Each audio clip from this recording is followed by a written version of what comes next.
एक गांव में हरिप्रसाद नाम का व्यक्ति रहता था। हरिप्रसाद पूरे गांव में बदनाम था। कारण यही था कि वो हर वक्त नशा करता था। कभी भी कहीं भी लड़ाई झगड़ा कर लिया करता था। नशा करके आता और पूरे गांव में हंगामा करता। सभी हरिप्रसाद से परेशान हो चुके थे। हरिप्रसाद के पास एक बकरी थी। हरिप्रसाद की माँ ने उस बकरी को पाला था। जब हरिप्रसाद की माँ की मृत्यु हो गई, तब से बकरी हरिप्रसाद के पास ही रहा करती थी।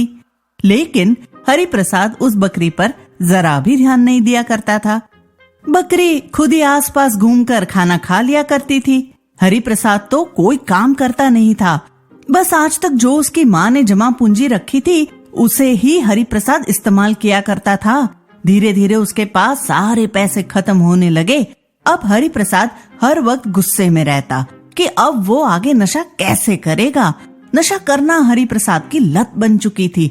वो सभी से उधार मांगने लगा, लेकिन किसी ने भी उसे पैसे नहीं दिए। एक रात हरिप्रसाद की बकरी हरिप्रसाद के पास आ गई और आवाजें निकालने लगी। हरिप्रसाद पहले से ही चिड़चिड़ा था। जैसे ही उसने बकरी की आवाज सुनी, वो गुस्से में उठा और पास से डंडा उठाकर उसे मारने लगा। तू चुप हो जा, नहीं तो तेरी जान ले लूंगा। निकल जा यहाँ से। बकरी रोने लगी और वहाँ से चली गई। हरिप्रसाद सोचा, क्या माँ ने इस बकरी को मेरे पास छोड़ दिया। जब देखो तब दिमाग खराब कर देती है। दरअसल हरिप्रसाद की बकरी गर्भवती थी। यही बात वो हरिप्रसाद को बताना चाह रही थी, लेकिन हरिप्रसाद ने उसकी बात तो सुनी ही नहीं, साथ ही साथ उसकी पिटाई भी कर दी। एक दिन हरिप्रसाद कुछ सामान लेने घर से निकला। उसके पास पैसे तो थे नहीं, इसलिए वो उधार पर सामान लेने गया। दुकानदार ने सामान देने से मना कर दिया। हरिप्रसाद ने दुकानदार से लड़ाई कर ली और गुस्से में घर आया। बकरी वहीं घर के पास घूम रही थी। जैसे ही वो हरिप्रसाद को देखी, वो हरिप्रसाद के पास आने लगी। हरिप्रसाद बकरी को अपने पास आता देख बोला, अरे हट जा सामने से, मुझे तुझसे कोई मतलब नहीं है। हरिप्रसाद सीधा अपने कमरे में चला गया। मालिक तो मेरी बात सुन ही नहीं रहे, अब मैं क्या करूं? कैसे बताऊं कि मैं गर्भवती हूँ? रात हुई। बकरी ने सोचा, कहीं अब मालिक मेरी बातों को सुन ले। वो वापस से हिम्मत जुटाकर हरिप्रसाद के पास आई। हरिप्रसाद बहुत दिनों से नशा नहीं कर पा रहा था, इसलिए वो अजीब अजीब सी हरकतें करने लगा था। सामान की तोड़ फोड़ शुरू कर दिया था। बकरी हरिप्रसाद के कमरे तक आई। मालिक, मैं गर्भवती हूँ, कृपया आप मेरी बात सुन ले। तू गर्भवती है तो मैं क्या करूँ? अब तेरे साथ साथ तेरे बच्चे की किरकिरी सुनूं? रुक, अभी तुझे बताता हूँ। हरिप्रसाद घर से बाहर आया और एक लकड़ी का डंडा अपने हाथ में उठा लिया। बकरी हरिप्रसाद के पीछे पीछे आई। हरिप्रसाद लकड़ी के डंडे से बकरी को मारते हुए बोला, चल निकल, मेरे घर से भाग। मुझे नहीं सुनना, दो बकरियों की आवाज दिन भर दिमाग खराब कर देती है। निकल, भाग, मेरे घर से भाग, जल्दी भाग। मालिक, मैं कहाँ जाऊंगी? भाग, जहाँ जाना है वहाँ जा। भागती है, मार खाती रहेगी। बकरी जोर जोर से रोने लगी।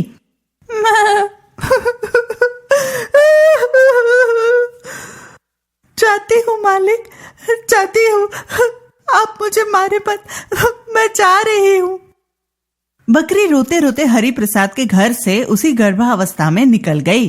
रात का समय था तो उसे कुछ समझ नहीं आ रहा था कि वो जाए तो जाए कहाँ। अब मैं क्या करूं? इतनी रात में कहाँ जाऊं? भगवान को ये रास्ता बताएं। बकरी इधर उधर घूमने लगी और कई दिन ऐसे ही बिताई। फिर वो घूमती घूमती शहर तक आ गई। उसे रास्ता का तो कुछ पता नहीं था, बस जहाँ मन कर रहा था वहीं चली जा रही थी। रात का वक्त हो रहा था। बकरी चलते चलते पटरी के पास आ गई। उसे पता ही नहीं चला कि कब उसके सामने से ट्रेन आने लगी। बकरी ट्रेन को देखकर बहुत डर गई और वहाँ से भागने लगी, लेकिन उसका पैर पटरी में फंस गया। कितना भी कोशिश करने पर भी वो अपने पैरों को नहीं निकाल पा रही थी। वो जोर जोर से चिल्लाने लगी। सामने से ट्रेन आ रही थी, लेकिन बकरी अभी भी वही पटरी पर फंसी हुई चिल्ला रही थी। एक व्यक्ति जिसका नाम मदन था, उसने बकरी को पटरी पर फंसे देख लिया। वो तुरंत बकरी के पास आया और उस तक ट्रेन आने से पहले ही उसे वहां से छुड़ा लिया। बकरी रोने लगी। उसे ऐसा लगा था कि उसकी जान चली जाएगी, साथ ही साथ उसके बच्चे की भी, लेकिन उस अनजान व्यक्ति ने बकरी की जान बचा ली। बकरी उस मदन से बोली, आपका बहुत बहुत शुक्रिया, आपने मुझे बचा लिया। मैं गर्भवती हूँ, मेरे साथ साथ मेरा बच्चा भी मर जाता। कोई बात नहीं, वो तो अच्छा हुआ मैंने समय पर देख लिया, नहीं तो आज अनहोनी हो जाती। तुम यहाँ कैसे आ गई? बकरी उदास होकर बोली, मेरे मालिक ने मुझे घर से निकाल दिया, इसलिए मैं कई दिनों से इधर उधर ही घूम रही हूँ। घूमते घूमते मैं यहाँ तक आ गई। ये सुनकर मदन बोला, ओ ऐसी बात है, तुम्हारे मालिक ने तुम्हारे साथ बहुत बुरा किया है। ऐसे अकेली सड़क पर घूमना तुम्हारे लिए सही नहीं, वो भी ऐसे हालत में। चलो मेरे साथ, मैं तुम्हें अपने साथ रखूंगा, देखभाल करूंगा, और अगर चाहोगी तो तुम्हारे मालिक के पास भी चल सकते। नहीं, मैं उनके पास नहीं जाना चाहती। वो मुझ पर जरा भी ध्यान नहीं देते, सिर्फ नशा करते रहते हैं। इससे अच्छा मैं आपके साथ ही रह लूं। मदन बकरी को अपने घर लाया और उसकी देखभाल करने लगा। वो बकरी को समय से खाना देता, आसपास घुमाता और उसे अपने साथी की तरह रखता। मदन भी उस बकरी को पाकर खुश हुआ। बकरी के आने के बाद मदन अकेला महसूस नहीं करता था। उसे बकरी को अपने साथ रखने में कोई दिक्कत नहीं थी। कुछ महीने इसी तरह बीत गए। बकरी के चले जाने के बाद हरि प्रसाद बहुत खुश था, क्योंकि अब उसे बकरी की आवाज परेशान नहीं करेगी। मगर कुछ ही दिनों में उसे अकेलापन सा लगने लगा। वो घर आता तो बिल्कुल शांति रहती। कुछ दिनों तक हरि प्रसाद को इस बात से खुशी मिली, लेकिन फिर धीरे धीरे उसे बकरी की कमी महसूस होने लगी। अब हरि प्रसाद के पास पैसे नहीं थे, तो उसने नशा करना भी छोड़ दिया था। उसकी नशे की लत लगभग छूट ही गई थी। वो सोचा उसे काम ढूंढना चाहिए, जिससे वो कम से कम अपने खाने का इंतजाम कर सके। उसने काम करना शुरू कर दिया। जितने पैसे मिलते वो सभी खाने के सामान में खर्च हो जाया करते। हरि प्रसाद अब नशा करना छोड़ दिया था और अपनी बकरी को याद करके दुखी हो जाया करता था। मैंने उस रात गुस्से में कुछ ज्यादा ही बुरा बर्ताव कर दिया बकरी के साथ, इसलिए वो सच में चली गई। ये मैंने क्या कर दिया? वही तो मेरी माँ की आखिरी निशानी थी, मैंने उसे ही भगा दिया। मैं कितना बुरा इंसान हूँ। बकरी मदन के साथ खुशी खुशी रह रही थी। अब बकरी को बच्चा होने वाला था। मदन ये जानकर बहुत खुश हुआ। वो बकरी के बच्चे को अपनी आंखों से देखने के लिए बेताब था। जैसे ही बकरी ने बच्चे को जन्म दिया, मदन तुरंत उसके पास आ गया। उस बकरी के बच्चे को देखकर मदन बहुत खुश हुआ। ये बच्चा कितना सुंदर है, बिल्कुल तुम्हारी तरह। बकरी अपने बच्चे का ख्याल रखने लगी। मदन भी अब दोनों का ख्याल रखने लगा। हरि प्रसाद हर रोज बकरी के बारे में सोचता कि आखिर वो कैसी होगी। उसने पूरे गांव में बकरी को ढूंढ लिया, लेकिन उसे बकरी नहीं मिल पाई। पूरे गांव में ढूंढ लिया हूँ, लेकिन वो तो मिल ही नहीं रही। ऐसी कौन सी जगह चली गई? एक दिन बकरी ने सोचा, क्यों ना एक बार मालिक से मिल लिया जाए। बस एक बार देख लूंगी, फिर वापस आ जाऊंगी।